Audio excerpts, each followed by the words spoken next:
Good evening and welcome to this online event organised by Shropshire Humanists. My name is Simon Nightingale and I'm the chair of Shropshire Humanists.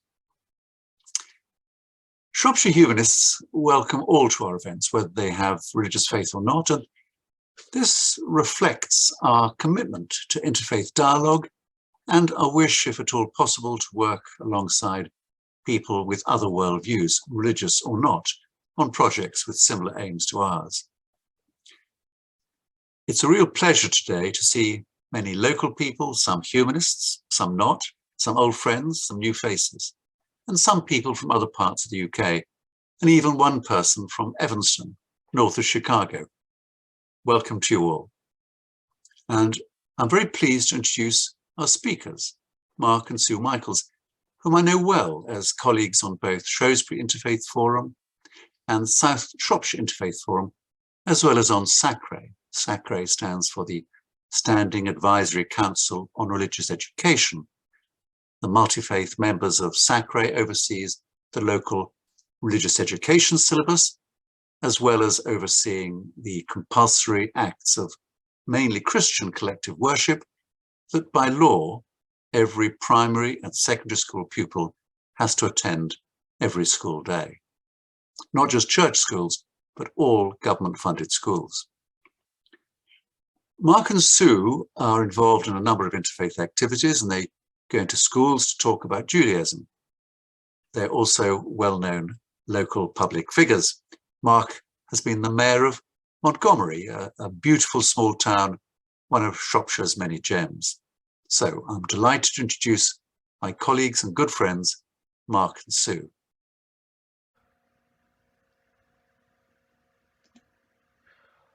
Good evening. Thank you for inviting us to speak to Shropshire Humanists this evening. First, a bit about us. Living in rural Mid Wales was a choice. We moved from London in 1990.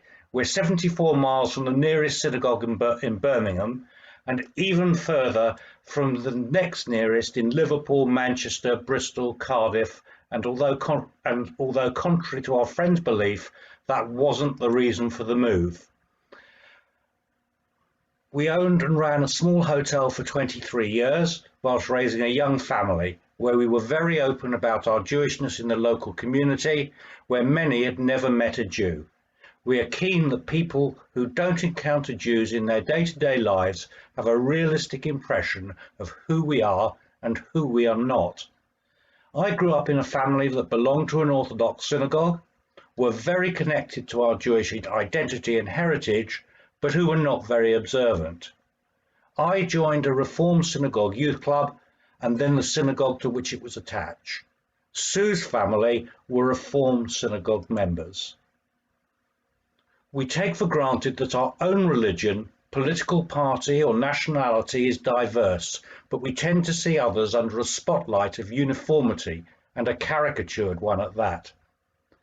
If I say Australian to you, what do you see in your mind's eye?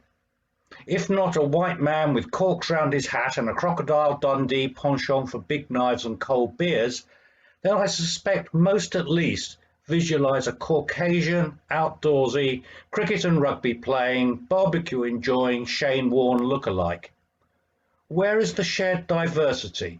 Male and female, native Australian and Vietnamese boat person origin, city dweller and outback farmer. For many, if not most, Jews and Sikhs, Muslims and Hindus who take little interest in other faiths, the Pope is the head of the Christian faith. That might not go down too well in some parts of the Christian world. Robert Burns' famous quote, without a Scottish accent and in modern English, "Oh, would some power the gift give us to see ourselves as others see us," is of course immensely valuable and perceptive. But the converse is equally true. We need to see others as they see themselves. That was the conclusion of the Macpherson report into the police handling of the murder of Stephen Lawrence. Racism should be judged by the impact on the recipient. If we closely support a political party, whichever one it is, we know that ours is a broad church. The other lot, of course, are all the same. I have little or no interest in football, so to some of you, my perspective that all football clubs and their fans are much the same, whether in blue or red, claret or canary yellow, is heresy. In order to look at diversity within Judaism and amongst Jews, which are not quite the same thing, we need to understand what each is. Judaism, although practiced in many ways, is relatively straightforward. It is a religion originating in the Middle East around 4,000 years ago, practiced in different ways and with different levels of religious observance. Jews, now that's more complicated. We all have many strands to our identities. These are just some of mine, in no particular order. They of course overlap, sometimes reinforcing and sometimes contradicting one another. In biblical times, Jewish identity was patrilineal, Abraham to Isaac to Jacob, etc. However, over time this changed to become matrilineal. The rabbis say that in times of war and persecution, where rape was a weapon of war, plus ça change, this protected children born through no fault of their own to a Jewish mother and non-Jewish father. Ever practical, you always know who your mother is. Of the father, you may not always be so sure. This ensured that the children were always accepted and cared for in the community. Today, Orthodox communities are strictly matrilineal, but Reform and Progressives are now equilineal, recognizing as Jewish the children of either a Jewish mother or a Jewish father. To be recognized as a Jew requires no element of belief, knowledge, or religious observance, unless converting. It is perfectly possible for a secular, atheist Jewish couple to marry in an Orthodox synagogue, subject to the individual rabbi's agreement. How do you prove you are Jewish? The traditional proof is the ketubah, the Jewish certificate of marriage contract from an Orthodox synagogue. This belongs to my great-grandparents and is typical. What if there is no Orthodox ketubah from your mother? No problem. Do you have one from your mother's mother? This would need corresponding birth certificates. Our daughters? We were married in a Reform synagogue, as were Sue's parents, but Sue's mother's mother in an Orthodox one. This would entitle them to marry in an Orthodox synagogue. Can in theory be as many generations as you like. Recognized by who? An acceptable body. To be accepted in an Orthodox community, the conversion must be Orthodox. In a progressive community, the conversion can be Orthodox or progressive. As we progress this evening, it is worth considering the title of a book by the late Chief Rabbi Jonathan Sacks, Lord Sacks, One People. Please note the question mark. In it, he remembers noticing as a young man at Cambridge in 1967, when the 6 Days War broke out, there were suddenly far, far more people identifying as Jewish. They never went to synagogue or attended Jewish society events, but push comes to shove, they were Jews.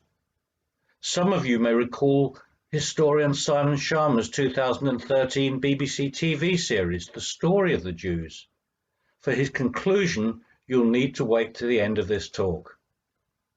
How did Jews come to be so spread out and so diverse?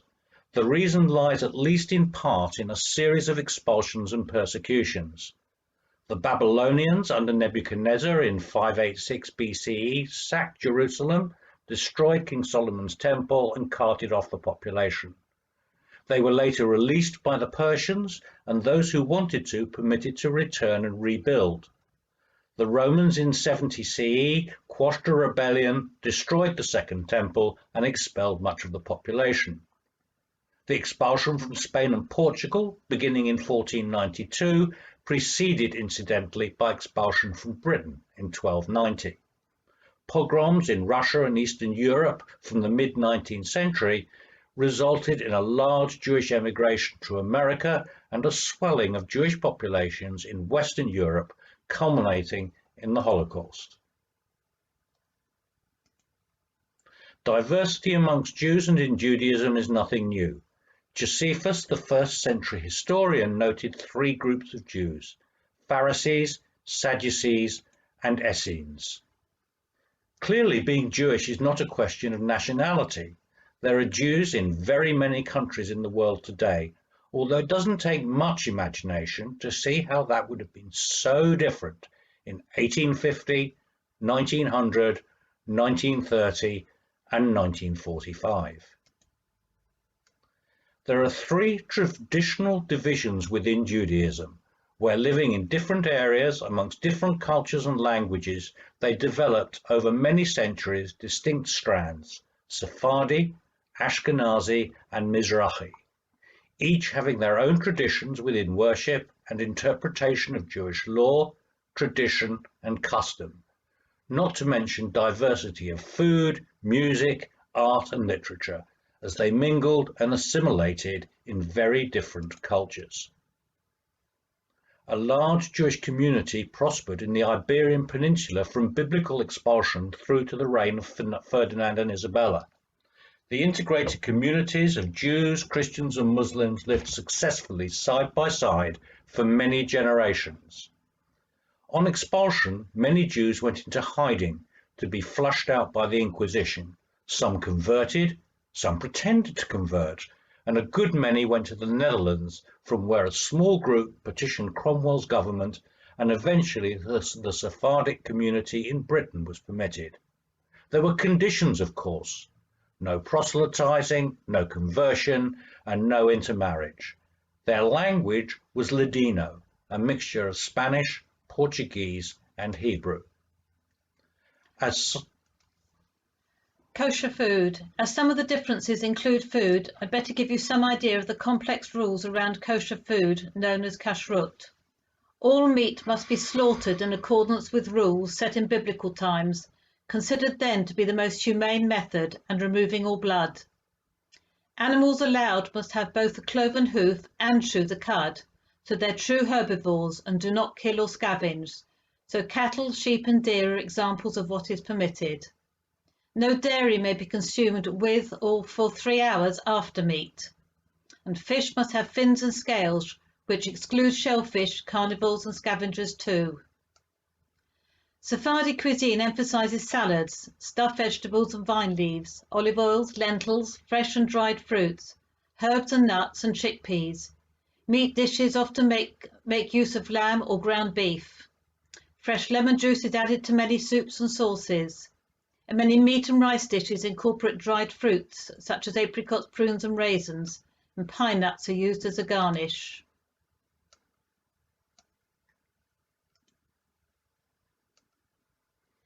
Typically, Ashkenazi Jews are seen as hailing from Northern and Eastern Europe. In the Middle Ages, communities were pushed out from Britain and then the Rhineland by Crusaders, making their way east and settling gradually in areas from the Baltic states south through Poland, Russia and Galicia, ending up with a permitted pale of settlement, including parts of modern-day Belarus and Ukraine. As anti-Semitic pogroms increased from the mid-19th century, Jews moved to Western Europe, especially Germany, France and Britain, and of course America. Fiddler on the Roof rings true almost as family history for many Ashkenazi Jews. They were often penniless and not always welcomed by small, long-established, prosperous Sephardi communities, as illustrated in Israel Zangwill's book King of the Schnorrers.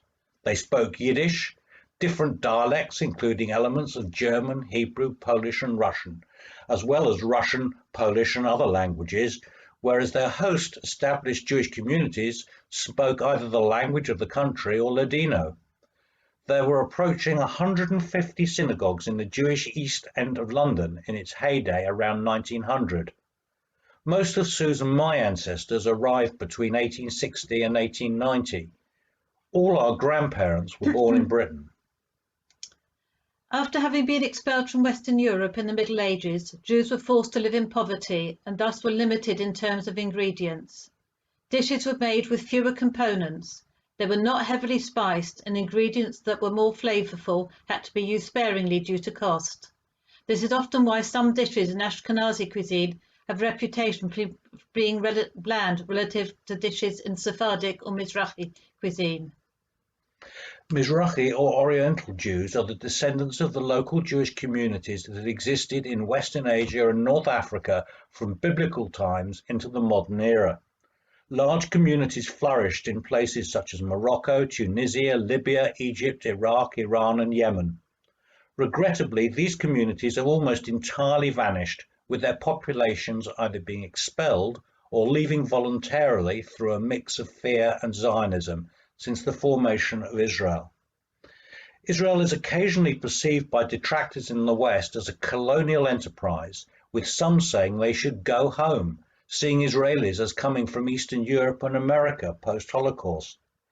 This, of course, is only half the story. I'm not sure of the welcome that would await perhaps 2 million third-generation Israelis of Arab and Iranian descent if they attempted to return.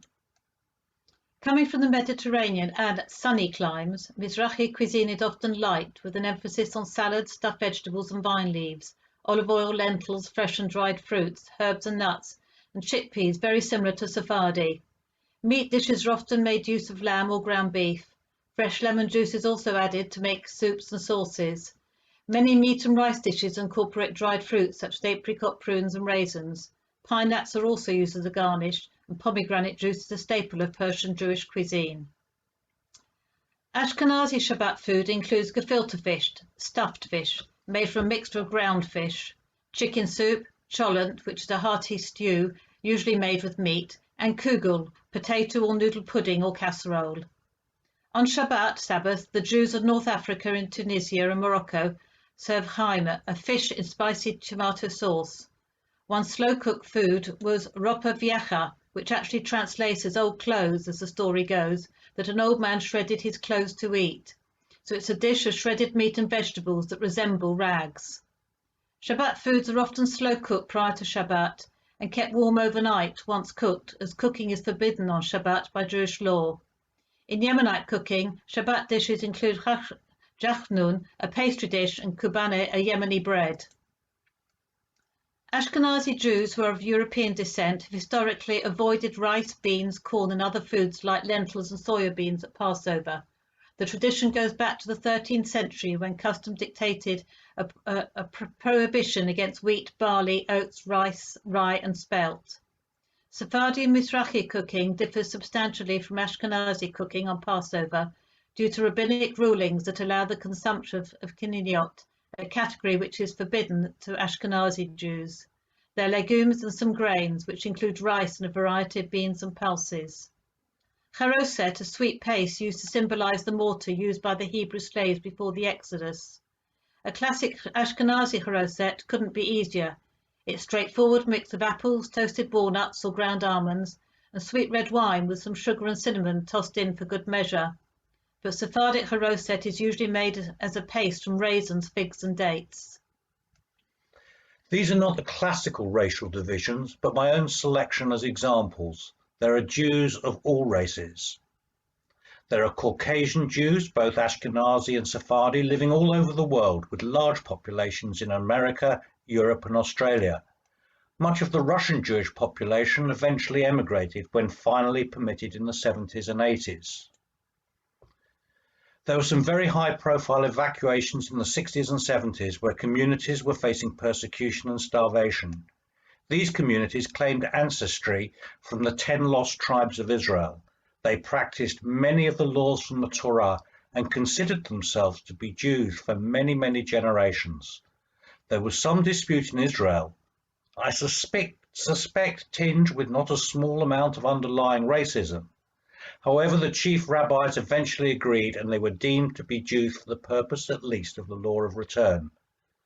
There have regrettably been some issues of absorption and integration caused by colour. I'm afraid Jews, like all groups, are not exempt from racist, prejudiced individuals. They should know better. This is an interesting group. Before we visited Kerala, we were recommended to read The Last Jews of Kerala, the 2,000-year history of India's forgotten Jewish community by Edna Fernandez. Here there were two distinct communities, the Black Jews, who claimed descent from Jews who fled the destruction of King Solomon's temple in 586 BCE, and the white Jews who were newly arrived after the expulsion from Spain in 1486. Intermarriage was forbidden between the two groups. Much of the population has now emigrated to Israel. The story revolves around a young couple, one from each community, the last marriageable couple who might provide for a continuity for the Jews of Kerala. The Chinese community dates from the Silk Road, but became established in Kaifeng as a designated settlement area under the Tang dynasty. It was supplemented, at least for a while, by Jews fleeing the Holocaust. Some 20,000 found refuge in Shanghai. My mum's family hosted a girl, Helen, from the Kindertransport. Her parents made it from Germany to America via the Trans-Siberian Railway and a stay in Harbin. Now we come to religious observance, but first a story or two. Sue and I were at the wedding of Muslim friends who, being observant, instead of music, there was an after-dinner speaker who told many jokes that we found extremely funny. Others at our table were a little bemused as to why we, a Jewish couple, found stories about Muslim life so funny. We'd heard them all before, as Jewish jokes by Jewish speakers, in particular the story of the observant Muslim man who was shipwrecked on a desert island. When rescued, the ship's captain was met by the sight of 3 newly built mosques. "Why 3?" he asked. The gent pointed at 2 and told him, "Those are the 2 I don't go to." We'd last heard it told as Mr. Cohen, who'd built 3 synagogues. So diversity within religions, or indeed within any identity, is not unique to Jews. There is always the interplay between all the different identities that we juggle with. When we, an English couple, moved to Wales, we very soon discovered that rugby is not a sport. It is a religion, bound up with history, culture and class. I decided that, unlike my new Welsh friends, I would support Wales against anyone, except England. Sue decided to return to her bilingual educational roots at a French school, sit on King Offa's fence and support France. Our home has its moments during the Six Nations. The ultra-Orthodox or Haredi groups take their origins mainly from communities in Eastern Europe and are divided into sects depending upon which particular rabbinic school's founder they follow. They tend to live in closed groups with little contact with modernity. Jewish law for them is absolute and immovable.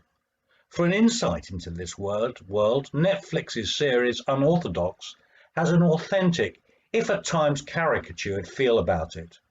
Dress is formal and traditional, with women especially following a code of modesty with hair covered outside the home. Many cover their hair with a wig, scarf or hat. Trousers are not permitted. Long-sleeved shapeless dresses, at least below the knee, are worn with thick tights and flat shoes. Shabbat observance is total, and rules around kosher food adhered to the letter. Traditionally, Jewish men have covered their heads for centuries as a sign of reverence and respect for God's presence above. Some Jewish women cover their hair when they're married in order to be modest in appearance. Haredi Jews, often recognized by their distinctive dress, including large black hats which are worn during the week, and fancier, sometimes fur hats are favoured on Shabbat and other special occasions.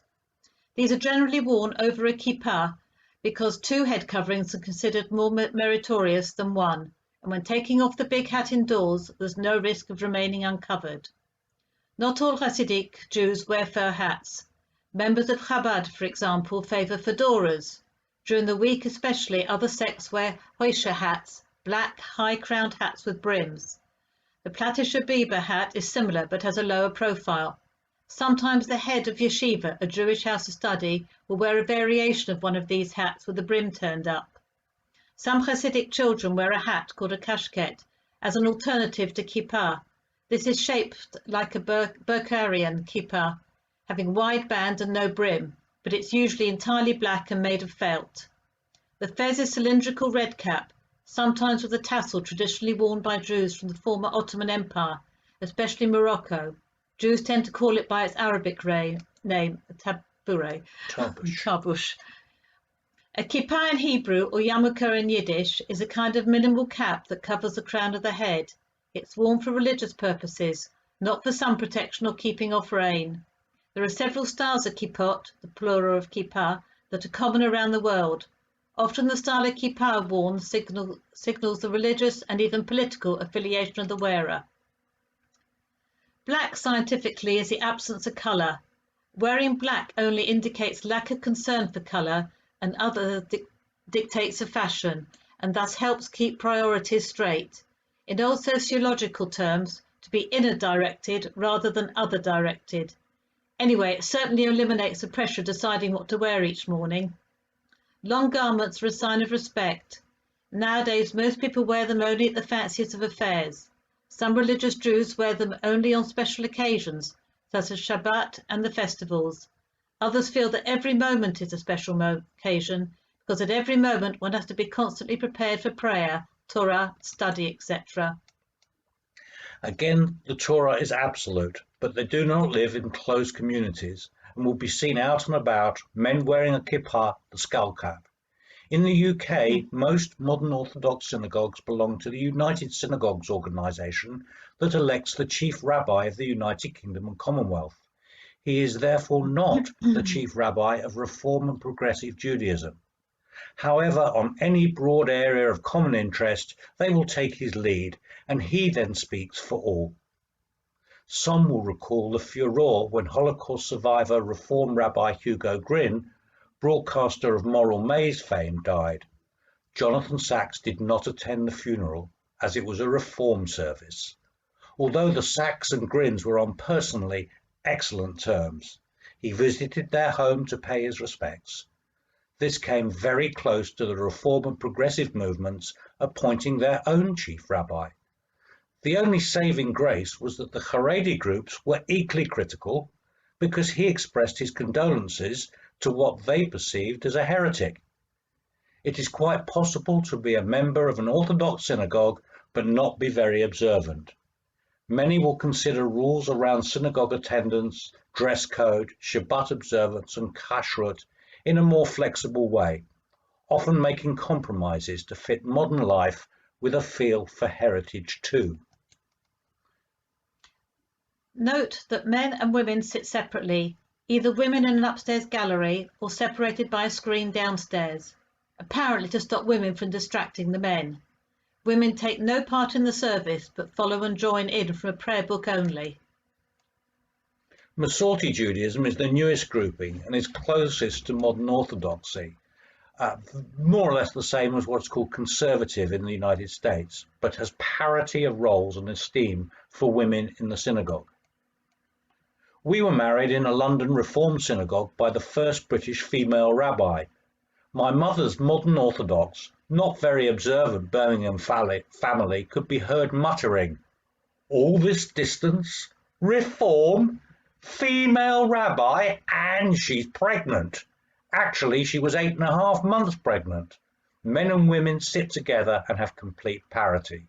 Torah is deemed to be written by man, notionally Moses, divinely inspired, but not the literal word of God. It is there for mankind to be guided by and interpret for the modern world.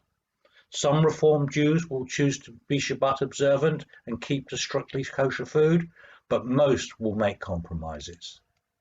This is the synagogue where we were married, but that's not us there, and our typically ornate Reform synagogue. Note the marriage canopy because I'll refer to it again later. We are members of Birmingham Progressive Synagogue. Liberal or progressive Judaism in its early days was seen as very radical.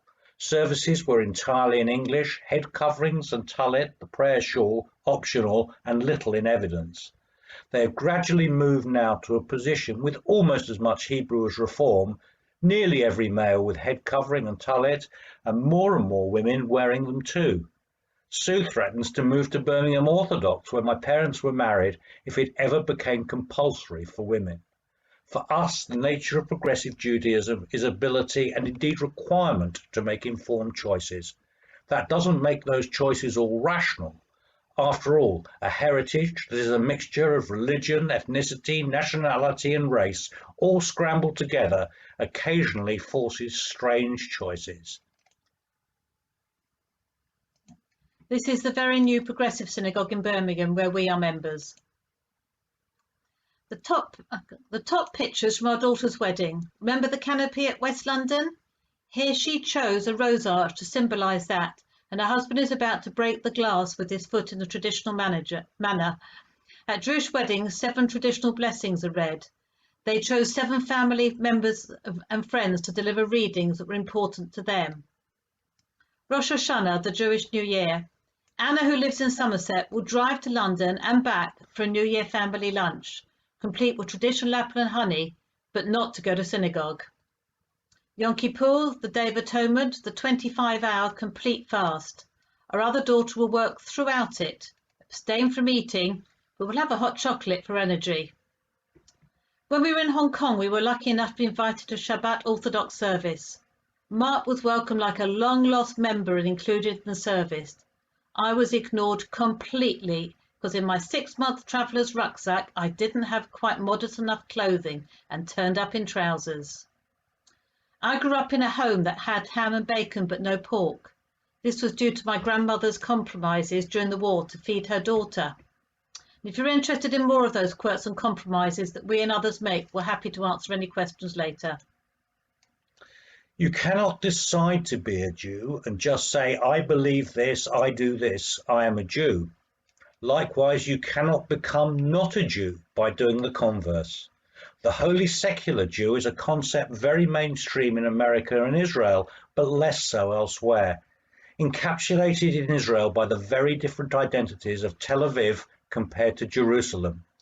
Tel Aviv, hedonistic, secular, full of nightclubs, going to the beach on Jewish holy days. Jerusalem, much more rooted in its Jewish heritage and with an ancient Jewish quarter. For secular Jews, the 2021 UK census was controversial. It offered Judaism as a religion, but not as a race. What box did a secular atheist Jew tick? A progressive Jew lying in a hospital bed would not be pleased to be visited by a Haredi rabbi who tried to strap tefillin, the little black boxes containing prayers, to his arm and forehead.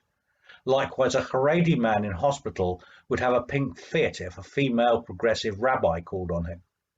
At the Western Wall in Jerusalem, there are regular disputes between those of an Orthodox traditional view that women should dress modestly and not lead services or read from the Torah scroll, worshipping separately from men, and those who demand total parity and that men and women should be able to mingle at the wall, pray together, wear head coverings and prayer shawls or not, irrespective of gender, and carry, read from and otherwise interact with the scrolls with equality. The women leading this are known as the women of the wall. Common features of Shabbat is basically a special family time. For the Orthodox, strict observance from sunset Friday night to 1 hour after sunset on Saturday night. No work, no driving, walk to synagogue, Friday evening again and again on Saturdays. Strict Shabbat observance requires no creating a spark, so the most observant will not use electricity, thus no Zoom Shabbat or festival services during lockdown. Hats or kippot worn, not like Mark and the one above, but needs must. Reform, liberal, they will encourage family to be together on Friday nights. There'll be a short Friday night blessing. Many may or may not attend synagogue, and they'll drive where necessary, and we're able to use Zoom. At Jewish funerals, all Jewish funerals have some common features. The burial takes place in a plain wooden coffin with no adornments. In Israel, a shroud only is often used. A yahrzeit memorial candle will be lit on the anniversary of the death. Cut flowers are not used, and stones are left to show memory and respect. You don't cut a living flower to memorialise, but a stone is everlasting, and in biblical times added to the cairn protecting the remains. Ashkenazi gravestones are normally vertical, but meant to be all similar with restrictions on height. Sephardi stones are horizontal, the principle being that we leave the world equal and without possessions as we entered it. In Orthodox tradition, the body should not be left alone between death and funeral, and should be buried in the ground intact. Organ donation is acceptable as it saves lives. The funeral will stick to the traditional format with the rabbi delivering any eulogy. Men and women stand separately at the burial service, and close family members, men only, fill in the grave. Immediate family tear some of their clothing, mirrors are covered, and traditionally symbolic food is eaten. The 7-day mourning period known as Shiva is observed by immediate family. Lesser mourning continues for up to 30 days. The Reform liberal Judaism would allow cremation and use a similar basic format, but are able to add music and readings, often with family members giving the eulogies. Dark clothing is usually worn, and the number of days the family sits Shiva will vary. Men and women are together for the burial service. Jews have been active in British politics since the 19th century, with many MPs. The above, just a few recent prominent names and examples. Traditionally, Jews were on the left of British politics, with a few notable exceptions in the Thatcher years. Well, she was MP for Finchley after all. Hence the dismay at not just the anti-Semitism in a part of the modern Labour Party, but worse, the leadership's failure to act quickly and decisively. For most Jews, Zionism has a simple definition. It is the desire for a Jewish state in its ancient homeland and its safe continuation. No more and no less. A small and diminishing number of Haredi Jews see the formation of a Jewish state before the coming of a Messiah as heretical. Likewise, a very small contingent of Jews on the liberal left see the formation of Israel as a colonial enterprise displacing an indigenous people. The Israeli-Palestinian question has been described as an unusual conflict where both sides are in the right. Most Jews have some personal connection with Israel, friends or family members who live there. For many, it's just a feeling that in a post-Holocaust world where anti-Semitism is not dead and buried, there will always be one safe place: Israel. For me, and this is very much the personal view of a Jew living for 30 years outside the bubble of Jewish community, Jews in the diaspora are not and have not been for too long willing enough to criticize Israeli government policies publicly. Although I fully understand the distaste at washing our dirty linen in public, combined with a feeling of disloyalty and a query as to the questioner's motives. Genuine concern for Palestinian rights or a latent anti-Semitism? Israel has a very free press, which is hugely critical of the state from within. We do not see enough of that journalism attributed to Israelis here. The relationship between Israel and American Jewry in particular, is of interest. In the USA, a large part of the Jewish community is on the Democratic left and felt themselves torn, first when Obama, who on everything else was their pin-up, was in head-on collision with Netanyahu's government, and then under Trump, the pull was the other way. They loathed his persona and politics, but found his relationship with Israel much more comfortable. Netanyahu's government had a tendency to be dismissive of the diaspora. Hopefully, the new widely based coalition under Bennett will be easier to engage with. Israel has on the whole been a uniting force for Jews divided in other ways. That seems to be changing in liberal Western democracies, where it is starting to be a dividing issue. A short quote from this book, post the Six-Day War. All of a sudden, after 2,000 years of exile and persecution, the Jews have become a success story, but not with just one success. Two separate stories whose very successes contradict and rebuff each other. American Jews were finally proving that in the land of the free there was no need for a Jewish homeland, and Israeli Jews were proving that only in their homeland could Jews be truly free. As Jews, we reflect on a history awash with persecution. However, when it comes close to home, it becomes more than just an underlying ripple in our otherwise mostly calm Jewish British existence. If your grandparents died in Auschwitz, or your parent or grandparent escaped on the Kindertransport, your lives are forever coloured by it. You are different to those who did not have that experience. If you've been personally subjected to anti-Semitic insult or violence, you think differently to those who have been more fortunate.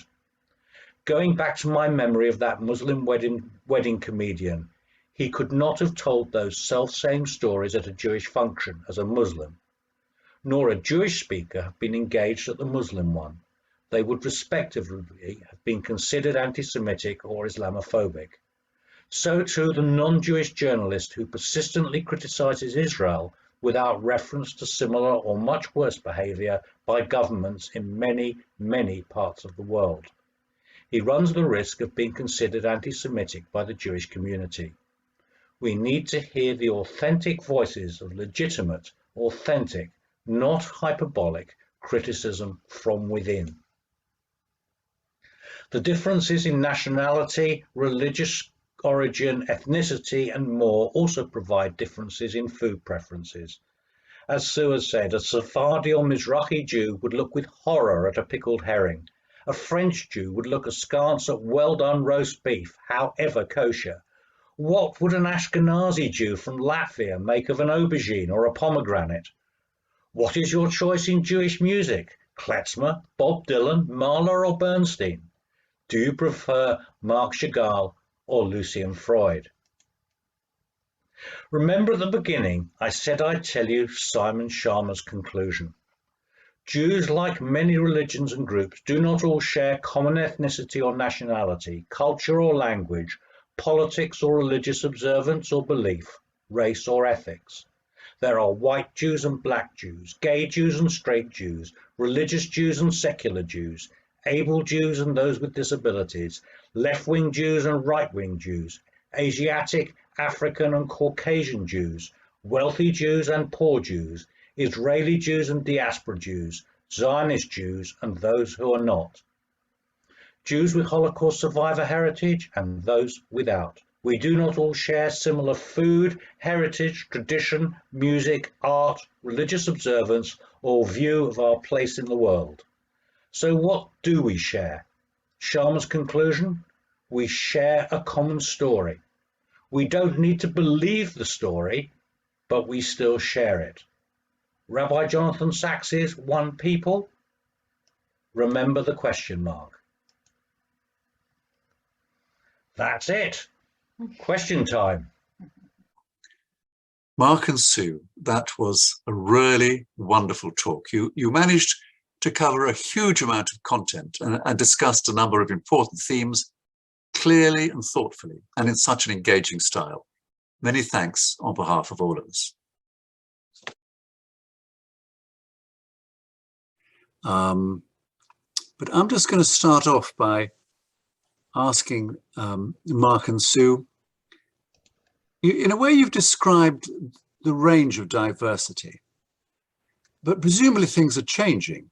The Orthodox keep themselves very much to themselves. They tend to have large families, and I guess their communities are probably staying much the same size. But the other range of Jewish doctrine, are they moving towards the Orthodox? Are they moving towards the Reform? What's your impression? Have you got I think all of the main groupings will tell you that they're all expanding. But my sense is that there is a movement, in numerical movement, to the two edges of the spectrum.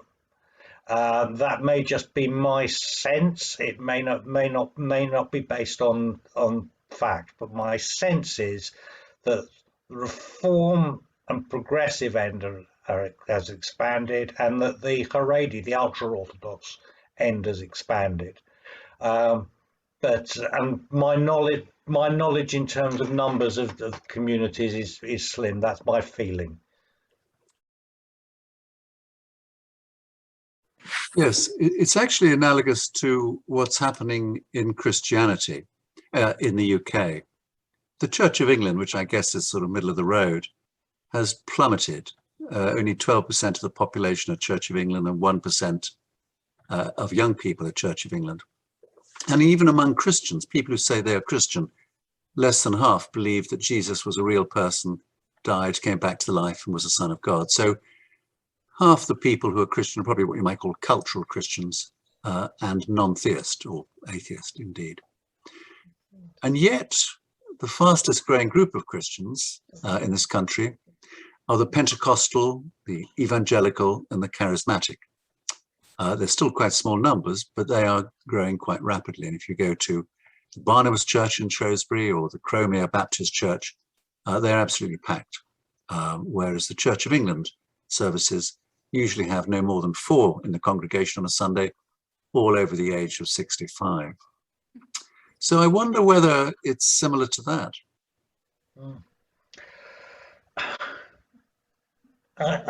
I think that there's a parallel, but it's not quite the same. Yeah. It's not quite the same. I think, in part, the Haredi, the ultra-Orthodox, tend to have very large families, and which is a part of the growth in their close communities. They don't encourage people to leave. It's not, and so their communities grow in that way.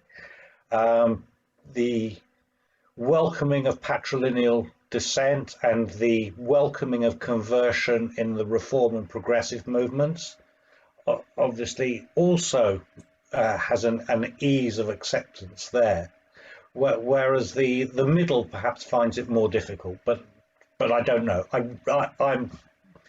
That's an informed guess, not knowledge. Thank you very much. Somebody's asked an interesting question. They've said, can you explain the various views about Jesus among Jews and their attitudes to Jesus? Right. I'll give you a flippant answer, and then I'll give you a considered answer. My flippant answer is to ask of Christians, what is the place of the Prophet Muhammad in Christianity?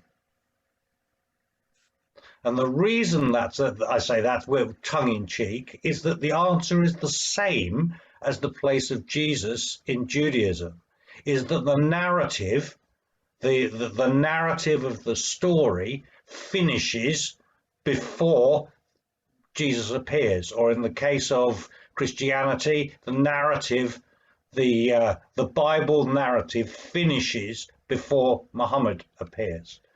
Then to give the more considered answer, which is that from a progressive Jewish point of view, I think most progressive Jews would recognize that Jesus is considered to be Jewish. His manner of teaching, the teachings that are attributed to Jesus, are very much in the 2,000-year-old rabbinic style of storytelling, and that much of his message was not dissimilar to progressive Judaism.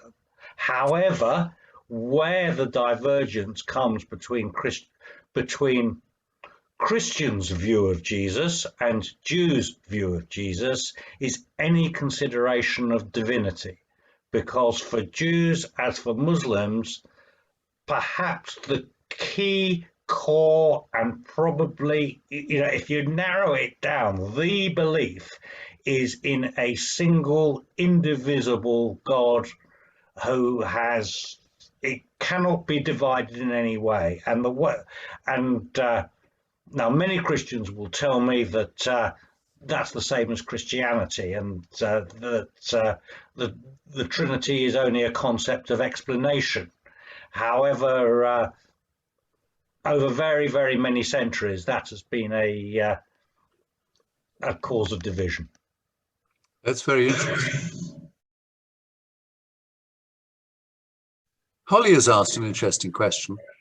You've described considerable differences in lifestyle and doctrine and behavior among the different sorts of Jews, and some very major, for example, the way women are treated. Has this created a friction within the Jewish community? I mean, is it, how do you cope with those differences? I think certainly at the extreme, at the poles of those views, certainly I think that they rarely engage with one another. There's not much engagement between progressive Judaism and ultra-Orthodox Judaism. So they are an entirely different lifestyle. The ultra-Orthodox would see progressive Judaism with its role for women as, in Christian terms, heretical. The non-belief in the Torah being the dictated word of God would be seen as heretical.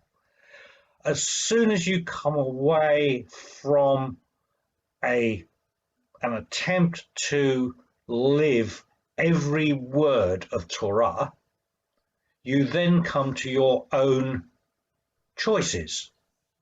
And for me, provided you reason your choices, this is for me, one man's choice is no more nor less valid than another's.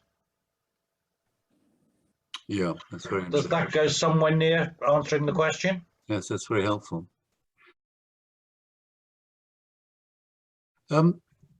Some people have asked about the cooking business and kosher food. Now, obviously, there are some people who practice it, as you say, to the absolute letter and have separate kitchens for meat and things. And if something's contaminated, they bury it in the garden for a certain length of time and so on. Now, do they do this because they think there's a sort of logical reason for it, or because of tradition, or just because they're being told to? I mean, what sort of, how do they rationalize it? It's both. It's not either or, it's both. Almost every element of Jewish tradition and law has both an ethical and a practical basis. So, for example, the not mixing of milk and meat has an ethical argument.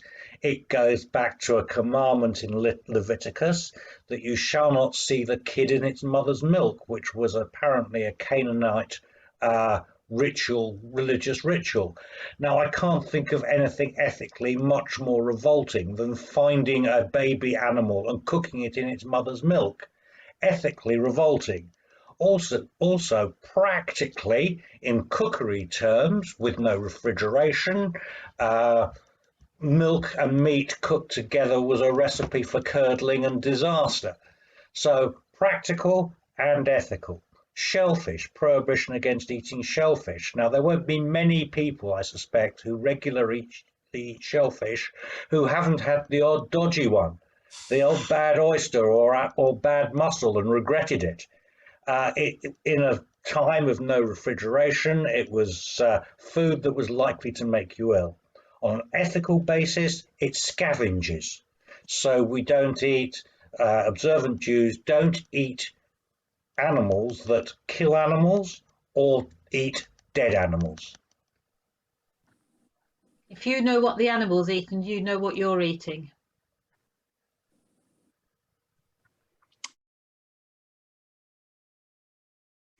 So if anybody's got any questions, you can put your hand up and wave and unmute yourself. Anybody got any more questions?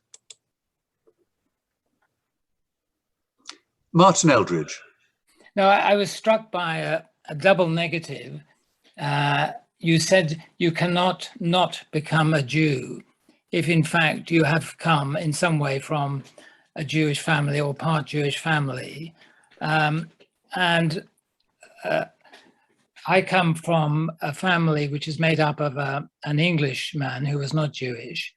And my mother came from Vienna and was brought up in a non-observant secular Jewish family. She came here as a refugee fleeing from the Nazis. But she became very interested in Quakerism and actually converted. Well, she didn't convert because I don't think she thought of herself as being particularly religious, but she became very interested and became a Quaker, in a sense, became a Christian. I mean, the question is, according to Orthodox rulings, I am in fact Jewish, but do I have any right to say that I'm Jewish? I was brought up as a Quaker, as a Christian. Is it the fact that my heritage, in other words, my maternal grandfather was killed during the Holocaust, is that somehow an event? And I think our speakers were suggesting that that's such an enormous event that should somehow color my self-perception, my perception of myself. But I'm very unclear about that. I would say there's no should about it. I'm not saying you should or shouldn't do anything, but if your mother was was Jewish and provably Jewish or attestably Jewish, then by Jewish recognition you are Jewish.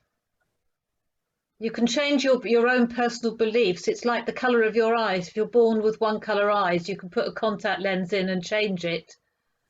Yeah. But you are what you are. Yes. So if you met an Orthodox Jewish lady and decided that you'd like to marry in an Orthodox synagogue, and rocked up, and the marriage secretary at the synagogue would say, "Are you both Jewish?"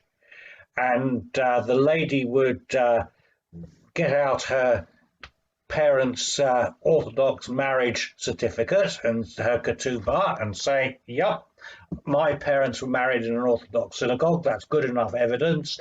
And you would say something like, "Well, I'm not absolutely sure about my mother.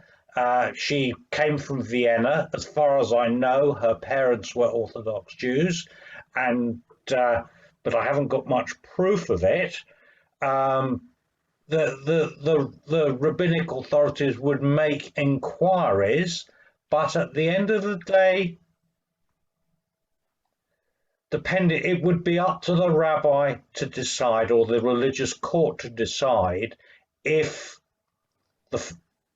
there was sufficient evidence that your mother was Jewish. And if they decided that there was, then you could get married in an Orthodox synagogue without, provided that the rabbi, because it's his decision, felt that you were choosing to get married as a Jew, not for convenience.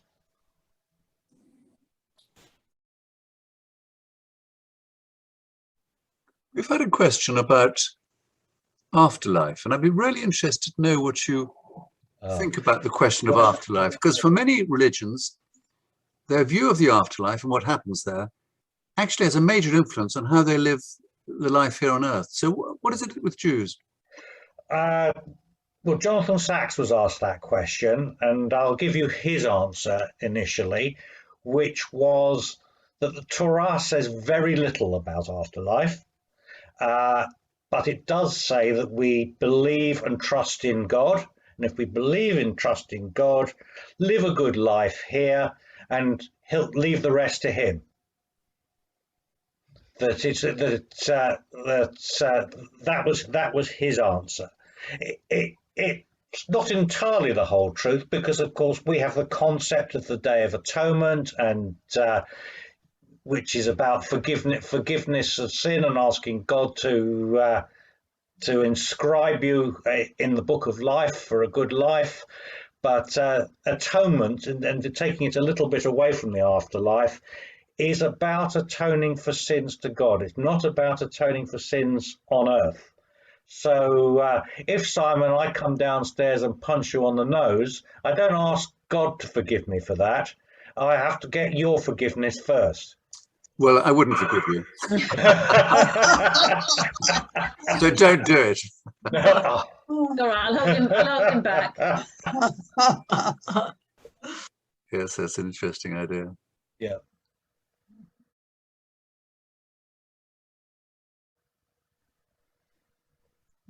There was another question, I think, in the chat, something about how far back does Judaism go? Yeah. Something like that, was it? Yeah, but How far back to Judaism and the Jewish teaching go?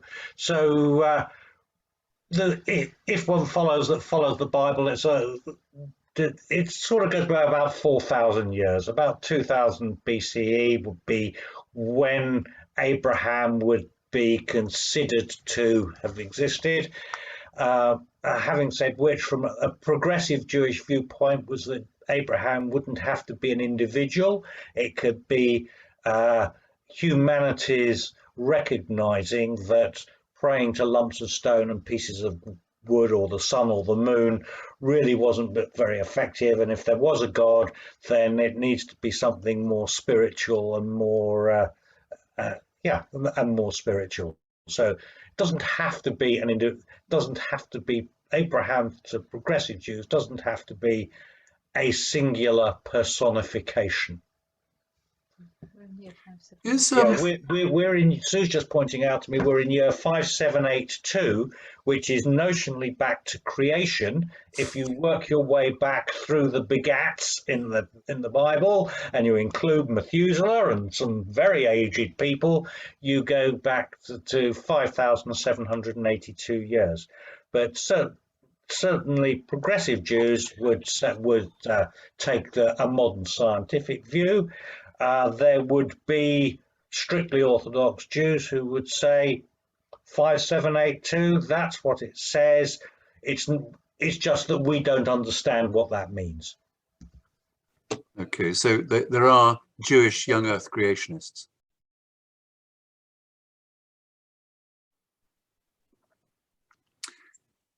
Mark and I and Sue are on the Sacre Committee overseeing religious education syllabus in Shropshire. And we are very keen that people should not just learn about the main faiths, but should learn about the diversity within those faiths. We're having a little bit of a struggle persuading the people who run the syllabus to do this. There are challenges because a lot of the work is within primary schools, and there's an awful lot to fit in. So getting that recognition of diversity and detail of diversity is a challenge. But just the concept of the diversity within all faiths is so important. The religious education in Shropshire is actually, I think, very good. We have a very good Sacre. There are some issues that need sorting out, but I think the RE teachers are very committed to teaching about diversity and helping people understand different faiths and so on, and it has a good sort of ethical bent as well. I think it's on the whole quite good. Steve's got his hand up, Simon. Steve, far away. Hello, everyone. I just wanted to say, first of all, thank you for a wonderful presentation. I've got a culturally Jewish myself, so I'd forgotten what a breadth of history and culture I perhaps come from. I just wanted to make try to compare how Islam has developed in this country to how Judaism has. For instance, I noticed that there are many Muslims who are embarrassed, the young Muslims are embarrassed at how irreligious their parents are and have become more religious. I certainly remember back to my grandparents being proud of their children who dropped what they regarded as the ridiculously childish Yiddish accent, dropped the Jewish names and wanted the names to become anglicized, were almost so grateful to have been accepted by this country that they wanted their children to absorb and adopt all of the customs and traditions of this country and drop the Jewishness. I'm just comparing the two. Now, of course, the result of this is there are only, let's say, 600,000 Jews or something in this country, and there are 2.5 million Muslims. The fact that we don't proselytize in Judaism means that over a period of time, I guess, our numbers and our Jewishness is going to become less. And I apologize if I'm rambling somewhat, but I'm speaking somewhat from my own experience. Perhaps I don't have the breadth of view that Mark and Sue have. There is one difference that we can't get away from, and that is, of course, the difference between Muslim immigration and Jewish immigration, and that is the difference of colour, and that does create different steps in assimilation and mixing and a perception of difference. But the main sweep of Jewish immigration into this country was from 1850 to 1910. So finished over 100 years ago, 4 generations ago. Give the guys a chance. Most are, the majority are second generation. Time to go, time to settle. Our ancestors in the East End spoke Yiddish, didn't speak English, and struggled. I think it's easy. Many aspirational fought their way out the East End to make a life, but many didn't. Many got bombed out in the East End. Many were rehoused in the clearances of the East End. I think it's easy to look back at that period of the thriving Jewish East End with rose-tinted spectacles. My grandfather was born in tenements of the East End, one of 6 children in 2 rooms. They had an outside sluice and shared a toilet with the whole of the floor. His mother had 22 pregnancies. Wow. He was successful and built a business and moved out from the East End. The other 5 children weren't. So anyway, does that sort of give an answer to the points you were making, Steve? I guess so. I mean, my background is both grandparents were born. Both of my grandparents were born in this country. Their older siblings were born in Poland. Both of them were. That's where I originally came from. So around the turn of the century, I guess that would have been. So I don't know. I think there is a difference.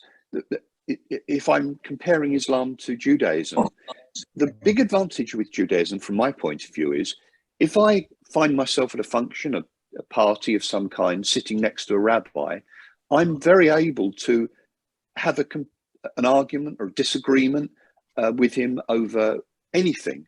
And he'll enjoy the argument. He'll actually enjoy the disagreement. I cannot imagine a Muslim man having that kind of conversation with an imam. You're not allowed to disagree with it. I guess there's a bit of a difference there. I don't know. Well, I am able to have that kind of conversation as a Jew with the imam in Craven Arms. Okay. He is an exception, though. Well, he's an exception because he's the only imam I know. Now, I mean, I think we're talking about Sohaib Pebai, who's an excellent chap and a colleague of ours on various committees, and he is prepared to discuss things. But it is true that many imams are quite dogmatic, and they consider questioning as criticism. And so would an Orthodox rabbi. I guess that's the same then, yeah. I guess there are imams and imams and rabbis, yeah. Mm. And humanists and humanists. Yeah. There was a question before about David Baddiel's book and what I thought of it from Holly. Yeah, Holly is still there. Good. Yeah, yes, I read it with interest, and I also watched on YouTube his conversation with the Jewish author whose name has just flitted out of my brain, but it was a really good. Howard Jacobson. Howard Jacobson. Thank you, Mother. With Howard Jacobson, who were of different generations, and importantly, one from London and one from Manchester. And they very politely disagreed. I thought Baddiel's book excellent. I thought it was a bit rambling, actually. I thought it was all in there, but it sounded like he'd sat down and written it in one go. And as my mum, a journalist, would say, it needed a good editor. But the points were well made, I thought. That's good to know. Thank you. I'll check out the YouTube video as well. I didn't know that about that, so thank you. Talking to Howard Jacobson, it's quite nuanced but interesting. Yeah, thank you. There are a number of family and friends and Jewish contacts who have joined this evening, and I would just remind people of a story of a conversation that was meant to have taken place between David Ben-Gurion, the first Prime Minister of Israel, and JFK. And JFK was remonstrating with him in the way that American presidents have done since the formation of the state, and saying, listen, I'm president of 200 million people here, and I'm telling you. And Ben-Gurion is reputed to say, yes, but I am Prime Minister of 2 million presidents. So those Jewish friends here who disagree with what I've been saying this evening, that's no surprise. President, I like that. Yeah. We're a disputatious lot. 2 Jews, 3 opinions. Only 3? That's a good day. Yeah. Well, it's now time to draw this event to a close. And may I again say a big, big thank you to Mark and Sue for their wonderful talk about the important diversity and fascinating diversity within Judaism, a subject that can be equally applied to wherever a single identity is used to characterize a group, often leading to an inappropriate and sometimes harmful prejudicial generalization. And thanks also for the excellent questions which Mark and Sue fielded with erudition and good humor. Good night and best wishes to you all from Shropshire Humanists.